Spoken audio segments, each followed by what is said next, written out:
Boa noite a todos, boa noite àqueles que nos assistem presencialmente, àqueles que nos assistem de suas casas. Inclusive, semana passada, como eu estava ausente, pude ouvir e ver você, Jurandir, né, na sua explanação.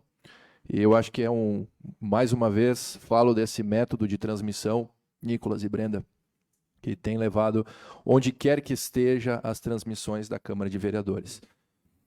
Bom,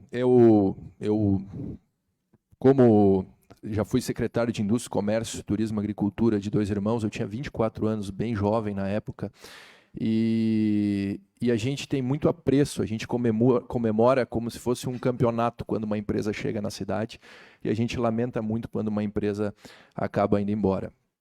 Mas a Mahindra Tratores, de fato, é a maior produtora de tratores do mundo, em termos de volume e expressividade. E quando da sua chegada, a gente comemorou muito. Eu não quero acreditar que colegas meus tenham, vereadora Sheila, feito esse tipo de piada, porque qualquer empresa, por menor ou por maior que seja, a gente tem que comemorar. Então, se isso aconteceu, é lamentável, mas eu tenho certeza que grande parte da população, da administração pública, comemora uma empresa que dê um retorno de ICMS tão grande quanto a Mahindra dá. Eu até preparei, durante o final de semana, quando vi as notícias, um pequeno texto daquilo que acompanhei desde a chegada da Mahindra no município. Eu vou dividir em duas fases. Fase 1, que é a chegada da Bramont Mahindra em Dois Irmãos. A Mahindra era representada no Brasil pelo grupo Bramont, de origem chilena. O representante local dos tratores frente ao projeto participou inclusive das edições da Fest Feira de 2006, promovido pela administração do prefeito Renato Texheimer. E, na época, buscou, na região, cidades que tivessem compatibilidade para o investimento da montagem de tratores. Conheço esta pessoa, uma pessoa muito capacitada. A administração do professor Miguel tinha em mãos uma valiosa e moderna legislação, a Lei 2.448 de 2007, que rege incentivos de implementação e fomento de empresas, as quais foram ofertadas e implementadas através da concessão de locação. Esses documentos são públicos, inclusive estão lá na Secretaria de Indústria e Comércio. Esta lei foi criada em 2007, durante a gestão do então prefeito Renato Texheimer, a qual eu era secretário. Sem ela, talvez não tivéssemos o amparo legal para a vinda da empresa, porque não basta a vontade de um prefeito, se não existe legislação que abarque e dê condições de sustentação para que a empresa possa se instalar. Na época, o projeto de implementação ele utilizava a montagem de CKDs. CKDs é Completely Knock Down. É um sistema de montagem de peças do setor automotivo, onde as peças, vêm os tratores desmontados, vinham da Índia e eles faziam a montagem local. Na mesma época, o grupo Bramont tinha produção de veículos, o que estava estruturando em Manaus uma produção de motocicletas, as quais nunca avançou.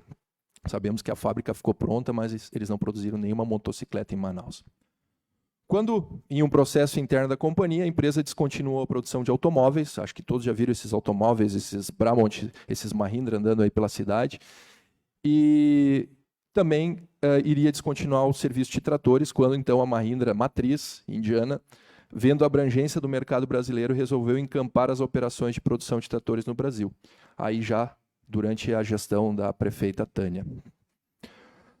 Dado questões legais para concessão de financiamento como o Finame, há uma necessidade de pelo menos 60% de nacionalização dos materiais. Lembrem-se que os CKDs são totalmente importados, então, para ganhar incentivos fiscais de alguns tipos de financiamento, há necessidade de pelo menos 60% de nacionalização das peças e materiais.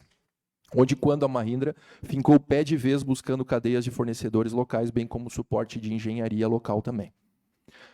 A instalação no atual prédio não é compatível com a produção de metal mecânica, que tem o pé direito e piso de parquet, e são entraves para uma produção eficiente.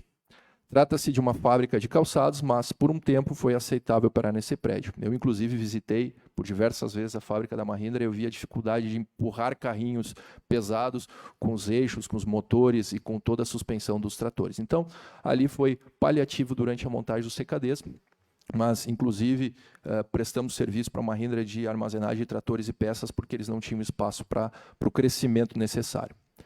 Aí encerramos a fase 1, a fase onde foi a instalação da Mahindra. Fase 2, a saída da Mahindra de Dois Irmãos, né? Tendo em vista o sucesso e a expansão dos negócios, bem como a necessidade de novos produtos e modelos, a nova sede passa a ser uma necessidade premente no que diz respeito a tamanho e características de prédio.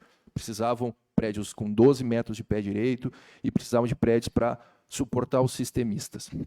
Então, a administração municipal abriu, na época, com a direção da empresa, tratativas para alinhamento de expectativas, as quais, no início, era encontrar um prédio pronto para locação ou achar um investidor para a construção da estrutura da planta produtiva conforme as premissas da Mahindra. Dado não haver no município imóveis com as dimensões e características que atendessem os requisitos da fábrica, partiu-se para buscar um investidor, no qual, com muito esforço do prefeito e secretários, o qual eu acompanhei de perto, o empresário local atendeu os pedidos da administração do prefeito e iria realizar o investimento de um contrato de locação. Investimento na planta às margens da BR-116. Comemoramos, quase como um gol, quando isso estava informalmente fechado. No dia 22 de julho de 2022, o prefeito recebeu a comitiva de indianos, diretores do grupo, para alinhar e fechar os detalhes da construção da planta. Então, aqui, pode passar, mas tem algumas fotos então, da comitiva de indianos que esteve em Dois Irmãos, para fazer este alinhamento final, digamos assim, para fechar o assunto. Então, tínhamos uma certa informalidade da chancela de que a Mahindra iria fincar pé em Dois Irmãos. Estávamos felizes, muito felizes com a permanência da Mahindra, mas, todavia, contudo, no mundo corporativo as coisas mudam, não é? Por vezes, os projetos são revisitados e a direção da empresa teve alterações e os novos gestores abordaram uma nova estratégia, a qual implica na construção de uma planta própria, a qual farão investimento para a construção de todo o Parque Fabril. A ideia inicial era alugar e não imobilizar capital e passaram, então, a tomar uma decisão estratégica de construir sua planta própria. Neste momento, todo o esforço e discussão foi feita com viés, foi alterado, tendo que a Mahindra tivesse buscando uma área com compatibilidade logística e imobiliária para a construção. A administração municipal, como já disse o colega, ofertou por diversas vezes a desapropriação e cedência de espaço nos moldes do Distrito Industrial de Dois Irmãos, mas a empresa, por motivos de compliance, por motivos internos, não aceitaram as públicas e sim a compra e venda de escrituração direta com os proprietários. Diga-se de passagem, as atuais áreas do Distrito Industriais, que já são do município, não comportariam a fábrica do tamanho que eles desejavam. Então, a questão de custos aí é uma negociação entre privados, não é? O preço que se pede pelas áreas e o preço que a Mahindra estava disposta a pagar. Ao contrário do que possam lendas urbanas e tabus dizerem que empresários das cidades não querem outra empresa no município, isso é uma inverdade, infelizmente. A gente sempre ouve essa mesma história.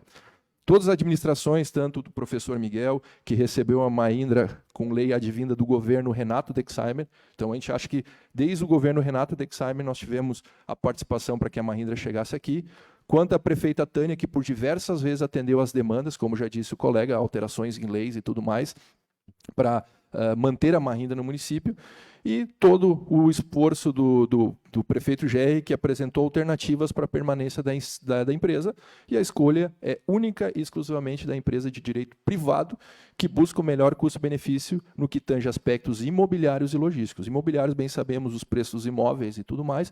Logísticos, sabemos que a Mahindra vai se instalar numa área de via dupla, com influxos para 010, para 474, para 116. Então, logisticamente, faz sentido. E não sabemos quais são todos os outros pontos, como já foi falado agora, que talvez tenham implicado nisso.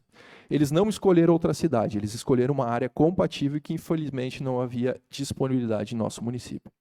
Então, eu montei esse texto rápido, porque a gente sabe que uma saída de uma empresa do tamanho da Mahindra causa, em ano de eleição, um certo furor, e pode ser utilizado. Então, eu estou aqui apenas trazendo as informações e o governo municipal não se manifestou ainda, porque, obviamente, existem no mundo corporativo contratos de confidencialidade, aos quais itens e detalhes são assinados preteritamente à discussão de um contrato para que eles não possam ser divulgados.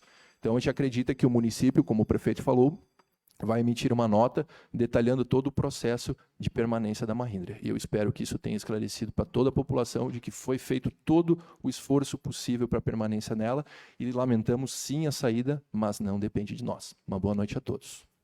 Obrigado, Ramon. Chamo agora a vereadora Celina Cristóvão.